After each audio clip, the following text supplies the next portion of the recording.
بالله من الشيطان الرجيم. بسم الله الرحمن الرحيم. سبح اسم ربك الأعلى الذي خلق فسوى والذي قدر فهدى والذي أخرج المرعى فجعله غثاء أحوى سنقرئك فلا تنسى إلا ما شاء الله إنه يعلم الجهر وما يخفى وييسرك لليسرى فذكر إن نفعت الذكرى سيذكر من يخشى ويتجنبها الأشقى الذي يصلى النار الكبرى ثم لا يموت فيها ولا يحيا قد أفلح من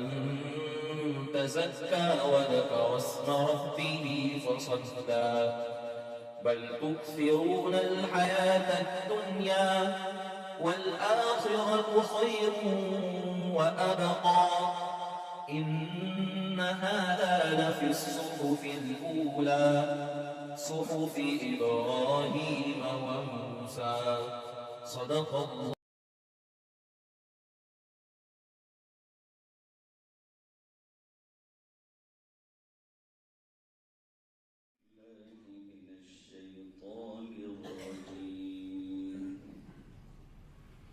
بسم الله الرحمن الرحيم.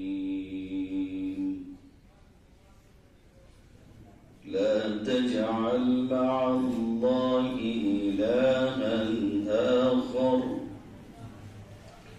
فتقعد مذموما مخذولا.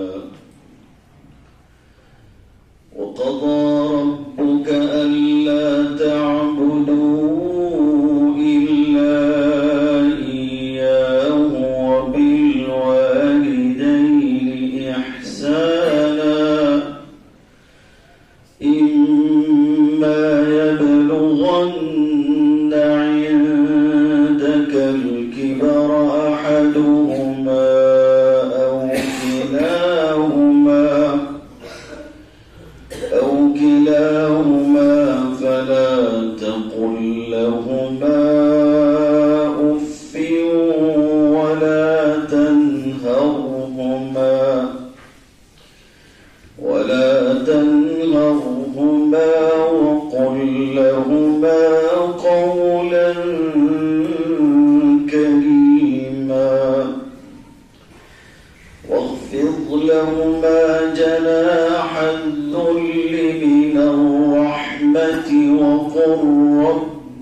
ولا تجعل تجعل يدك مغلولة إلى عنقك ولا تبسطها كل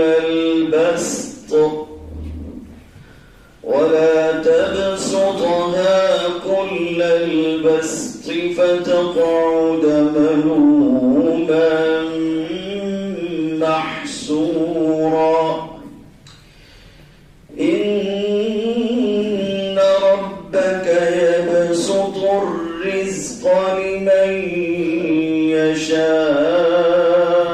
يشاء ويقدر إنه كان بعباده خبيرا بصيرا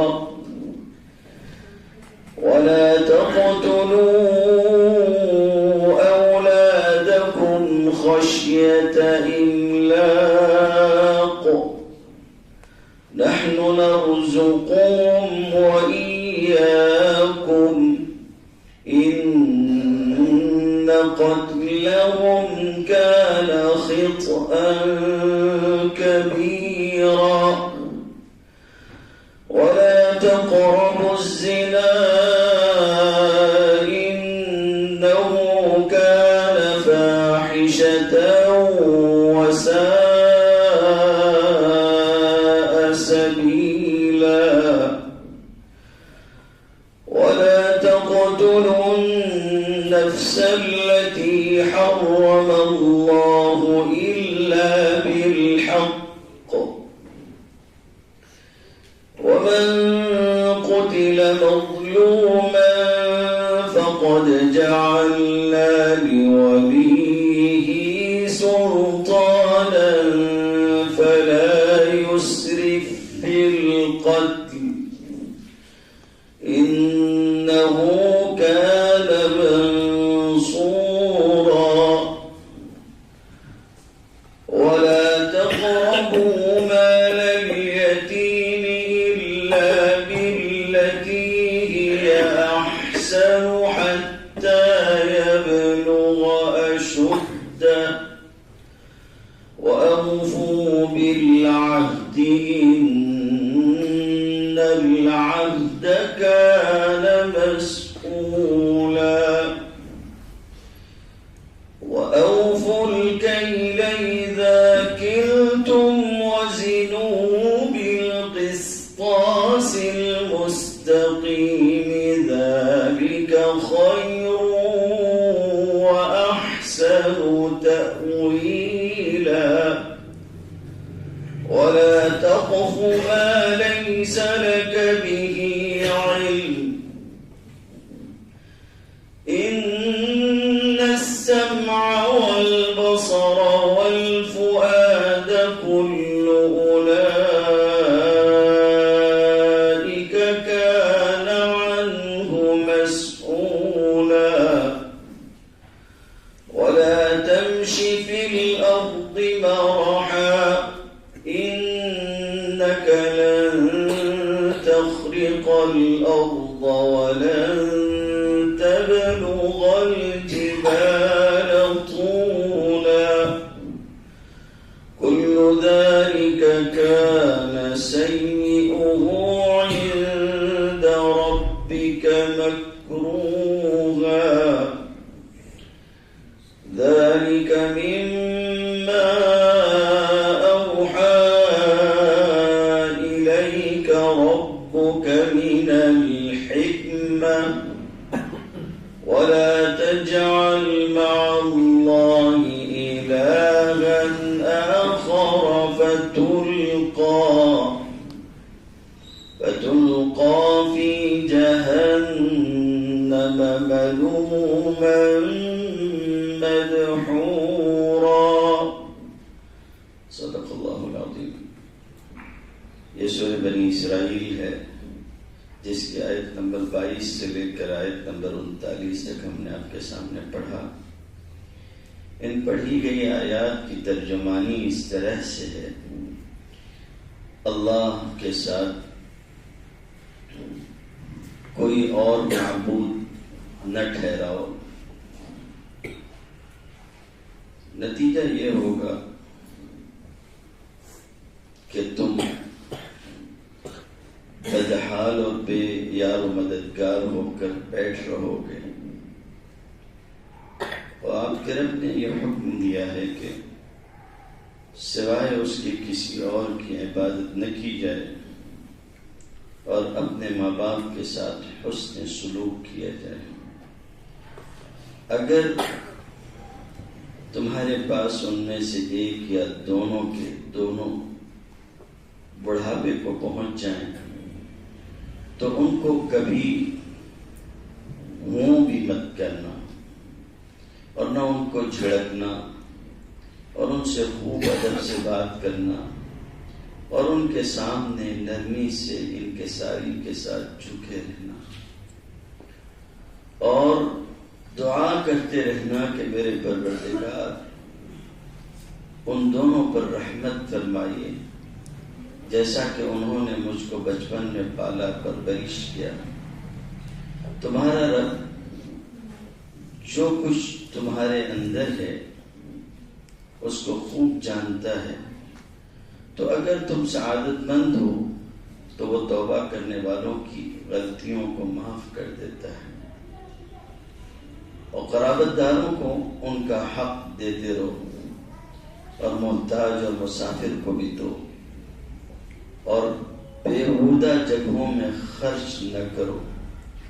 بے شک بیہودہ جگہوں پر یہ بے موقع صرف کرنے والے لوگ شیطانوں کے بھائی ہیں، اور شیطان اپنے پروردگار کا بڑا ناشکرا ہے۔ اور اگر اپنے رب کی طرف سے تمہیں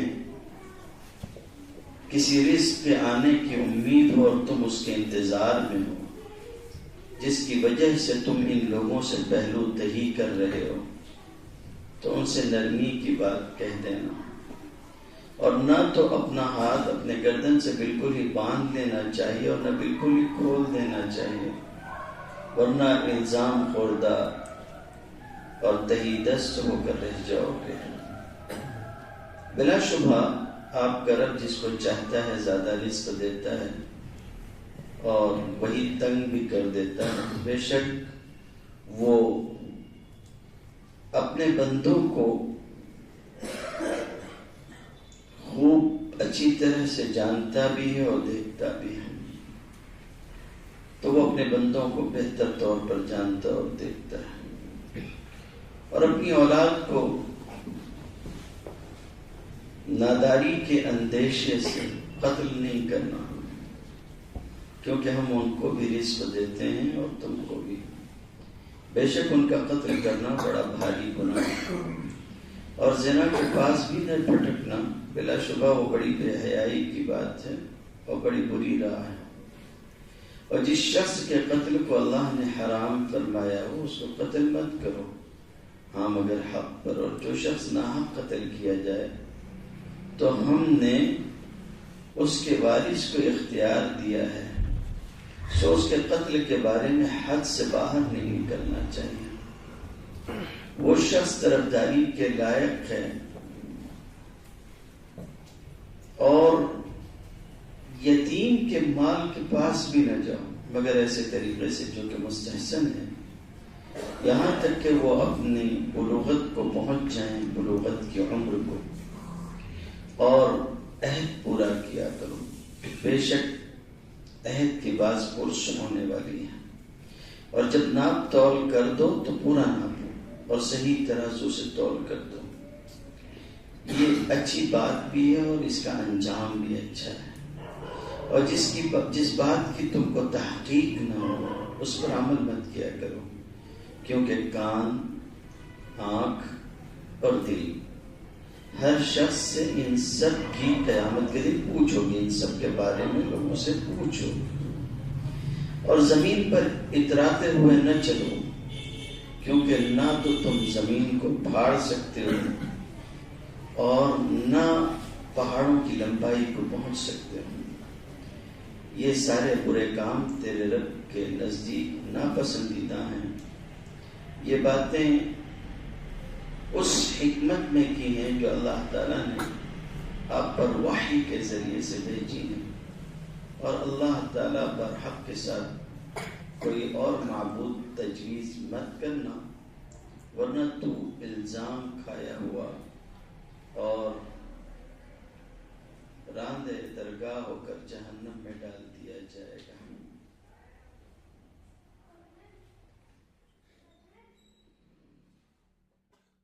اسرائیل کی جو 15ویں پارے میں ہے،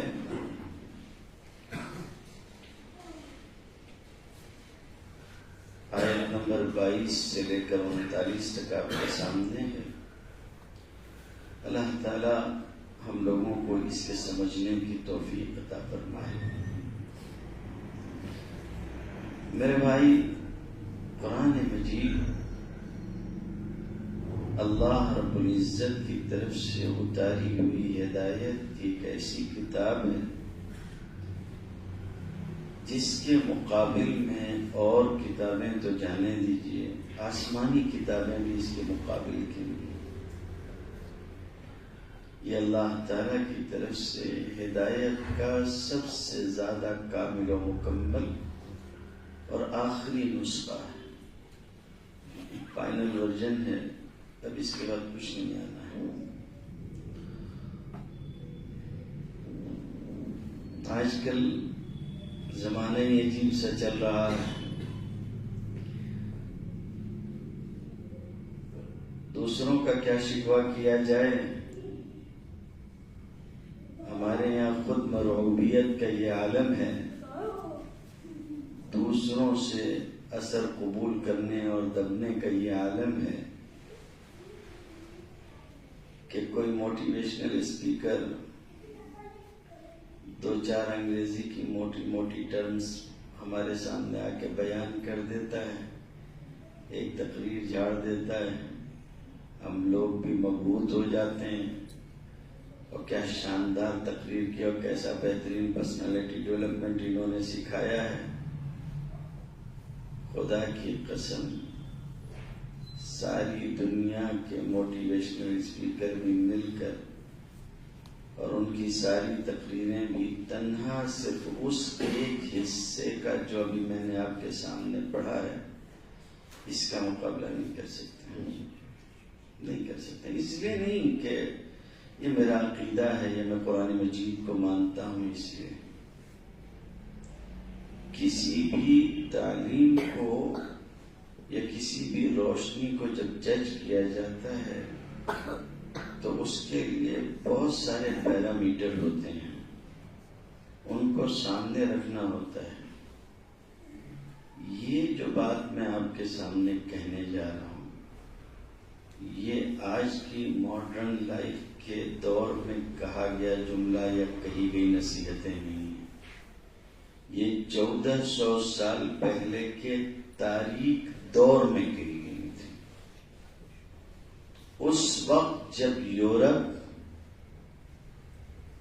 اندھکار میں اور اندھ وشواس میں پڑا ہوا تھا۔ جی، اس لیے آج اگر کوئی بہت حسین سنہری باتیں کر رہا ہو تو اس بات کی وہ اہمیت نہیں ہے، اس لیے کہ آج دنیا کا سارا کتب خانہ آپ کی ایک کلک پر آپ کے سامنے ہے، اور آج کل کے کاہلوں کے لیے تو چیٹ جی پی ٹی آ گیا ہے، جمنی ہے، فلاں ہے فلاں ہے، تو آپ تو دنیا بھر کی کتابیں اپنے ایک اشارے پہ دیکھ رہے ہو۔ یہ اس وقت کا نازل شدہ کلام ہے جس وقت دنیا کے پاس رہنمائی کا ایسا کوئی ذریعہ نہیں تھا، اس لیے اس کا مقابلہ یوں بھی نہیں کیا جا سکتا۔ اور اگر آپ کو شوق ہو تو 4 مقامات ہیں قرآن مجید کے جو میں عموماً اپنے ساتھیوں کے سامنے، درس کے ساتھیوں کے سامنے یا قرآن مجید کے طلباء کے سامنے بیان کرتا ہوں، جس میں سے ابھی ایک میں نے آپ کے سامنے انتخاب کیا ہے۔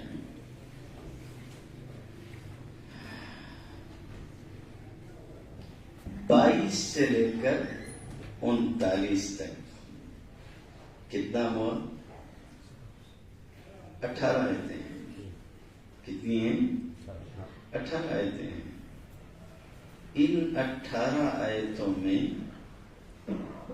ساری زندگی ایک مذہبی انسان کی سمیٹتے ہیں، اور وہ تعلیم جو آج بھی دنیا کے پاس نہیں ہے، اتنا ہونے کے بعد بھی، وہ بھی اس میں ہے. ابھی ہم اس پر گفتگو کریں گے. آپ کو سارے موقع پر زندہ رہنا ہے. آپ سو جائیں گے، میں بند کر دوں گا. یہ کتاب وہ کتاب نہیں ہے کہ لوگوں کے سامنے اس عالم میں بھی پیش کی جائے کہ وہ بیزار بیٹھے ہوں اور ہم ان کے سامنے پیش کریں. یہ اس کتاب کا مزاج نہیں ہے. اس لیے اگر آپ متوجہ رہیں گے تو میں پیش کروں گا. ہمارے یہاں اللہ کے فضل و کرم سے مزاج بنا ہوا ہے. آپ شاید اس کو نہ تسلیم کر سکیں، لیکن میرے دروس موجود ہیں. اللہ بڑی بات سے حفاظت فرمائے. 2-2 ڈھائی گھنٹے کے ہیں، اور عام دنوں کے تو چھوڑیے، رمضان کے بھی ہیں. رمضان کے دنوں میں ظہر کے بعد لوگ بیٹھتے ہیں سننے کے لیے. طویل دروس ہوتے ہیں. یہ کتاب ہے، اس کے لیے آپ کی پوری توجہ کی ضرورت ہوگی. اس لیے کہ یہ میری تقریر نہیں ہے. میری تقریر میں تو آپ سوئیے، جا کے گھومیے پھریے، جا کے ٹہل کے واپس آ جائیے. ہم تم ایک جیسے ہیں، لیکن یہ جس کا کلام ہے وہ خالق ہے اور ہم مخلوق. اس لیے مخلوق کو یہ زیبا نہیں ہے کہ خالق کا کلام پڑھا جائے یا اسے سمجھانے والا سمجھا رہا ہو اور مخلوق اس کی طرف متوجہ نہ ہو. یہ غلط ہے. توجہ رکھیے کہ کہاں سے شروع ہوا. لا تجعل مع اللہ الہا آخر. ایک انسان، خصوصاً ایک مسلمان، اس کی زندگی کے 2 پہلو ہوتے ہیں. جو اس کی زندگی کا کل حصہ ہے وہ یہ ہے کہ ایک ہے عقیدہ اور ایک ہے عمل. یہ 2 چیزیں ہوتی ہیں. اکثر ایسا ہوتا ہے کہ ہم جس چیز کو پڑھ رہے ہوتے ہیں اس کو سمجھ نہیں رہے ہوتے ہیں. اس کو سمجھ نہیں رہے ہوتے ہیں. پتہ نہیں پھر کبھی مجھے موقع ملے نہ ملے آپ کے پاس آنے کا. اب ایک بات بتائیے مجھے کہ زندگی میں سب سے زیادہ دعا آپ کون سی مانگتے ہیں؟ جی؟ اور کوئی ایک آدھی ہو؟ ربنا آتنا فی الدنیا. سب سے زیادہ یہ مانگتے ہیں. اور کوئی؟ معاف کیجئے، سارے جوابات غلط ہیں. سارے جوابات غلط ہیں. آپ سب سے زیادہ ایک مسلمان جس دعا کو مانگتا ہے وہ اہدنا الصراط المستقیم. سب سے زیادہ مانگی جانے والی دعا نہیں؟ میں غلط کہہ رہا ہوں؟ صحیح ہے. آپ کی کوئی نماز اس سے خالی ہے؟ امام ختم کیا ولا الضالین، آپ کہتے ہیں آمین. آپ اس کے ساتھ مانگنے میں شریک ہو گئے. آپ اپنی نماز پڑھ رہے ہیں تو آپ خود کہتے ہیں، پھر اپنے اخیر میں خود کہتے ہیں آمین. تو سوال یہ ہے کہ ایک تو آپ نے مانگی ہے یہ دعا، مگر آپ کو خود یاد نہیں ہے کہ آپ نے مانگی. آپ خود نہیں سمجھ رہے کہ آپ کر کیا رہے ہیں. یہ تو قرآن کے ساتھ اپنا حال ہے. اب اگر میں یہ پوچھ ہی لوں کہ آپ مجھے یہ بتائیے کہ آپ کو یہ دعا اتنی کثرت سے کیوں منگوائیں گے، اہدنا الصراط المستقیم؟ اس کا جواب ہے آپ کے پاس؟ نہیں ہے.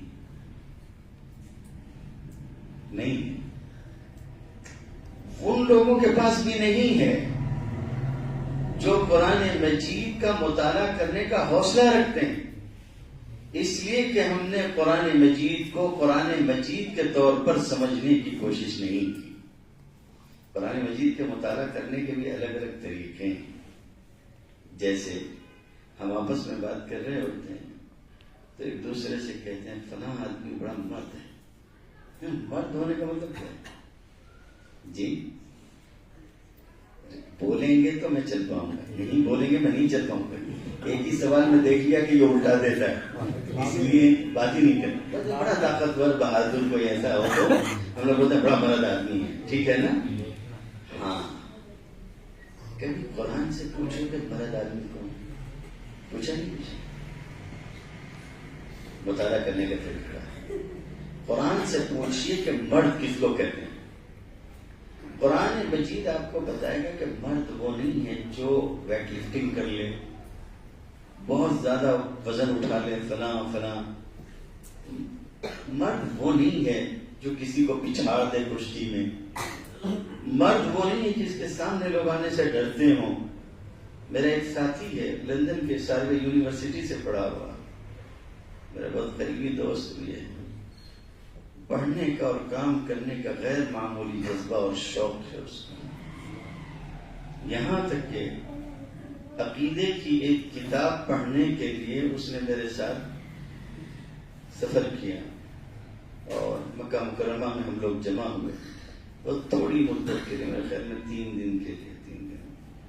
اس میں بھی وقت کا استعمال وہ یوں کرتا کہ جتنی دیر میں اپنے ہوٹل کی طرف نکل کے جا رہا ہوتا یا کسی چیز میں مشغول ہوتا، اتنی دیر میں بھی وہ مجھ سے پڑھ رہا ہوتا تھا، یہاں تک کہ اس نے اس سفر میں العقیدہ الطحاویہ پوری پڑھ لی۔ حالانکہ وہ انگریزی شاندار بولتا ہے، انگریزی ہی میں اس کا زیادہ کام بھی ہے، سب کچھ ہے۔ ایک دن کہنے لگا کہ میں جم گیا ہوا تھا، اس کی عادت ہے فٹنس کے لیے کرتا ہے، تو جم گیا ہوا تھا، تو ہمارے سارے ساتھی بیٹھے ہوئے تھے، تو میں نے ان سے کہا کہ میرے بھائیوں، یہاں ہم لوگ اتنا وزن اٹھا لیتے ہیں، سب کچھ کرتے ہیں، مگر یہ کوئی فائدے کی چیز ہے کیا؟ تو ساتھی متوجہ ہو گئے، انہوں نے کہا ایسے کیوں کہہ رہے ہو؟ تو اس نے کہا کہ اگر آپ 100 پاؤنڈ تک وزن بھی اٹھا لے رہے ہیں تو یہ کوئی کمال نہیں ہے، اس صورت میں اس کا کیا فائدہ ہوا کہ آپ جم میں 100 پاؤنڈ تو اٹھا لیتے ہیں، لیکن فجر کی اذان ہوتی ہے تو 200 گرام کی چادر نہیں ہٹا پاتے، تو پھر اس ویٹ لفٹنگ کا فائدہ کیا؟ تو وزن اٹھانے والا وہ نہیں ہے جو جم میں وزن اٹھا رہا ہے۔ جب موقع پر آپ دین کے لیے کچھ نہیں کر سکے تو پھر ایسا وزن اٹھانے کا فائدہ کیا ہوا؟ خیر، قرآن مجید کہتا ہے رجال، مرد ہیں کچھ لوگ۔ اچھا کیسے مرد ہیں؟ فرمایا کہ مردانگی یہ ہے کہ لا تلہیہم تجارت ولا بیع عن ذکر اللہ، تجارت، خرید و فروخت، فلاں فلاں، کوئی چیز ان کو اللہ کے ذکر سے غافل نہیں کر پاتی۔ مرد وہ نہیں ہے جو اذان ہو رہی گلیوں میں گھوم رہا، مسجد نہیں آ پا رہا، یہ تو شیطان کا غلام ہے، یہ کہاں آدمی ہے؟ بات سمجھے نہیں سمجھے؟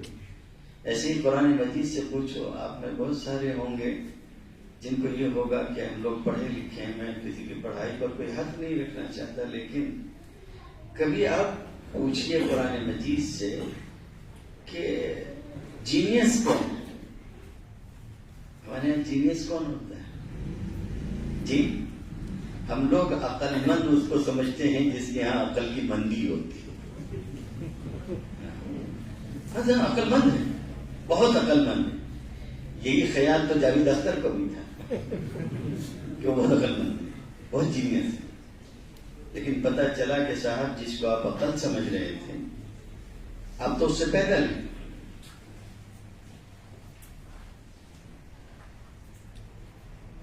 عقل مند وہ نہیں ہے جو خود سے بھی غافل ہے، خدا سے بھی غافل ہے۔ عقل مند وہ ہے جس سے خود آگاہی بھی ہے اور خدا آگاہی بھی ہے۔ قرآن مجید کہتا ہے کہ الذین یذکرون اللہ قیاما وقعودا وعلی جنوبہم، جو لوگ اللہ کو یاد کرتے ہیں، جو لوگ اللہ کی بنائی ہوئی چیزوں میں غور و فکر کرتے ہیں، وَيَتَفَكَّرُونَ فِي خَلْقِ السَّمَاوَاتِ وَالْأَرْضِ، ان لوگوں کے تذکرے کو شروع کرنے سے پہلے اللہ تعالیٰ نے فرمایا ان فی خلق السماوات والارض واختلاف اللیل والنہار لآیات لأولی الالباب الذین یذکرون اللہ۔ اولو الالباب، جینیس لوگ وہ ہیں جن کا حال یہ ہے کہ جو اللہ کو یاد بھی کرتے ہیں اور اللہ تعالیٰ کی نشانیوں سے اس کو پہچانتے بھی ہیں۔ جو اسی لیے کبھی کبھی میرا کہا ہوا جملہ میں کہتا ہوں، مجبوری ہے تو کہتا ہوں کہ 16 سبجیکٹ پڑھنے کے بعد آپ گریجویشن اور پوسٹ گریجویشن کرنے کے بعد بھی اگر یہ نہ سمجھ سکیں کہ قرآن مجید کیا کہہ رہا ہے تو معاف کیجیے، دنیا آپ کو پڑھا لکھا سمجھتی ہوگی، میری نظر میں آپ چاہیے سے زیادہ کچھ نہیں۔ جب آپ اپنے پیدا کرنے والے کی بولی ہی نہیں سمجھ سکے اور وہ کیا چاہتا ہے آپ سے، تو پھر دنیا بھر کے لوگوں کو سمجھ کے آپ کیا کر لیا؟ آپ نے شیکسپیئر کو آپ نے پڑھ لیا تو کیا پڑھ لیا آپ نے؟ عمر مولانا وہ بھی آدمی تھا، ہم بھی آدمی ہیں، فرق کیا ہوا؟ شروعات کرتے ہیں عقیدے سے، شروعات کرتے ہیں عقیدے سے۔ میرے بھائی یہ بات یاد رکھو، عقیدہ ٹھیک تو سب ٹھیک، عقیدہ خراب تو سب خراب۔ آپ لوگ مالدار بھی ہوں گے، متوسط بھی ہوں گے، غریب طبقہ بھی ہوگا، آپ سب مل کر کتنا خرچ کرتے ہوں گے، دان پن کتنا کرتے ہیں؟ ایک اندازہ، پوری بستی مل کے مسلمانوں کی زکوٰۃ، صدقہ، خیرات، مسجد کا چندہ، فلاں فلاں سب ملا کے، انکم ٹیکس بھی ملا کے آپ کتنا کرتے ہوں گے؟ جی کچھ دنوں پہلے رتن جی ٹاٹا کا انتقال ہو گیا، مر گئے بیچارے۔ میں اپنی غلطی مانتا ہوں، ذاتی غلطی مانتا ہوں کہ وہ میرے ملکی بھائی تھے، مجھ کو ان تک اپنا دین پہنچانا چاہیے تھا جو میں نہیں پہنچا سکا، یہ میری غلطی ہے۔ وہ دنیا سے رخصت ہو گئے، نفیس انسان، اچھے انسان تھے، سمجھدار سلجھے ہوئے انسان تھے، غریب لوگوں کا درد بھی رکھتے تھے۔ اس کا نتیجہ یہ ہے کہ انہوں نے ممبئی میں کئی مقامات پہ، پل گھر میں بھی ان کا نیا ہاسپٹل قریب میں کھولا تھا، بنگلور میں ان کا ہاسپٹل ہے، اور بھی سارے ہاسپٹل ہیں کینسر کے۔ کینسر کا علاج آپ جانتے ہیں کہ ایک آدمی کو اگر گھر میں ہو جائے اور اس کا علاج آپ پرائیویٹ میں کروا لو تو گھر بک جاتا ہے، اتنا مہنگا علاج ہے اس کا۔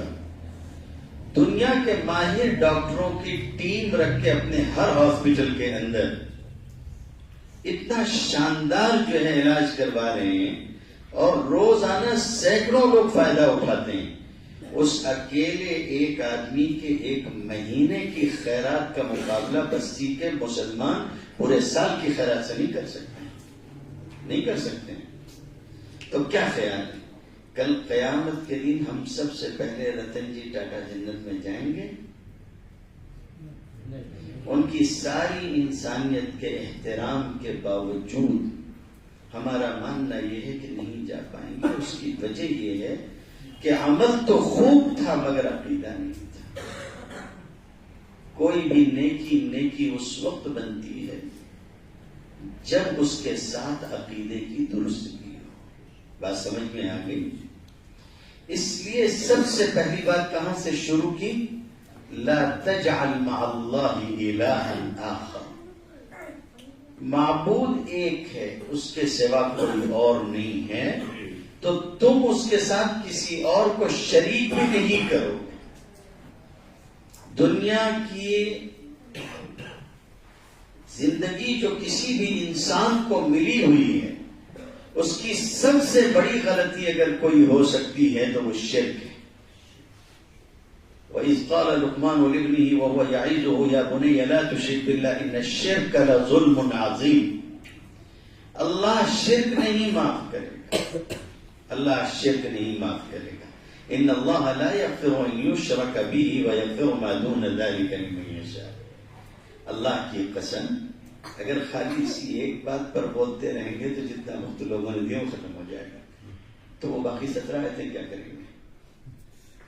اس لیے ہم زیادہ تفصیل نہیں کرتے۔ شرک کی کئی قسمیں ہوتی ہیں۔ ہم لوگ سمجھتے ہیں شرک کا مطلب خالی مورتی کے سامنے ہاتھ جوڑنا، جی خالی یہی ہے۔